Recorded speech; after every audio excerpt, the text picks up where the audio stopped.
राज्यामध्ये एकात्मिक बाल विकास प्रकल्प अंतर्गत अंगणवाडी सेविका आणि मदतनीस मिळून 2 लाख महिला कर्मचारी काम करत आहेत। मात्र या महिला कर्मचाऱ्यांना अतिशय तोकडं मानधन देण्यात येत असल्याने त्यांची आर्थिक परिस्थिती अत्यंत बिकट झालेली आहे। या महिला कर्मचाऱ्यांच्या मानधनात वाढ करण्यात यावी या मागणीसाठी अमरावती जिल्ह्यातल्या अंगणवाडी सेविका व मदतनीस महिलांनी आज जिल्हाधिकारी कार्यालयासमोर आंदोलन केलं।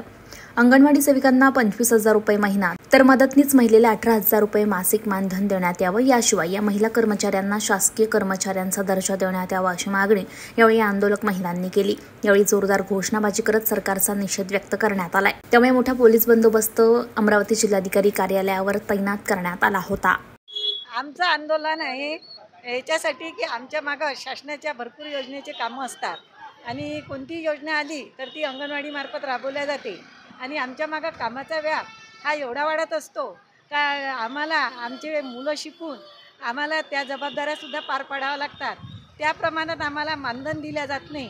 म्हणून आमचं सरकारला एकच म्हणणं आहे की आमचा कामाचे तास वाढवा, नाहीतरी आम्ही सकाळपासून 5 वाजेपर्यंत काय 10 वाजेपर्यंत काय कामात व्यस्त असतो।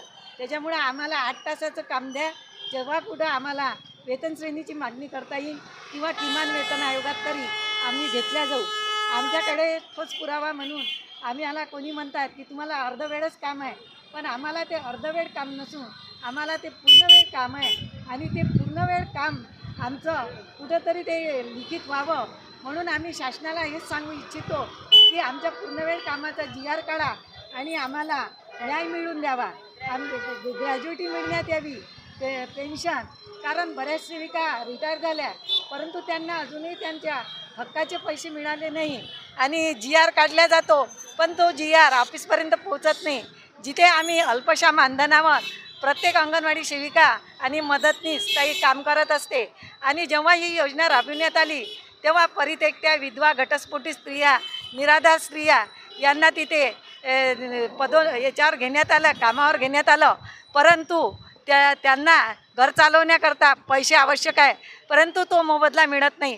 10,000 ती बाई काय तिचं घर चालवणार आहे किंवा मदतनीस 5,000 काय तिच्या मुलांचं शिक्षण आणि घर चालवणार आहे। एकीकडे महिला सक्षमीकरण, महिलांचा सन्मान या योजना शासन राबवित असतो परंतु अंगणवाडीत महिलाच काम करीत असतात।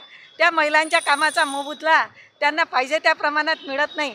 मग एकीकडे तुम्ही महिलांना सन्मान देता, महिलांच्या योजना राबवता, पण ज्या महिलांचा सन्मान केला जातो किंवा योजना ज्या महिलांकरता राबवण्यात येतात त्या योजना घरोघरी तळागाळातल्या लोकांपर्यंत पोहोचवण्याचे जे कोणी काम करत असेल तर ती आमची अंगणवाडी सेविका किंवा मदतनीस ताई करत असते आणि त्यांना ज्या मदतनीस ताई किंवा अंगणवाडी ताई शासनाच्या योजना लाभार्थ्यापर्यंत पोहोचवतात त्या योजना पोहोचवणाऱ्या ताईंच्याच मानधनाचा कुठं विचार केला जात नाही।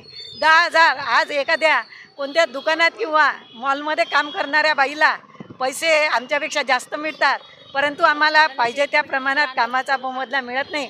मी अंगणवाडी बालवाडी कर्मचारी युनियनतर्फे प्रकल्प चांदूर बाजारमधून अंगणवाडी सेविका रंजना कडू आपणास हाच इशारा देत आहे। जय हिंद, जय महाराष्ट्र।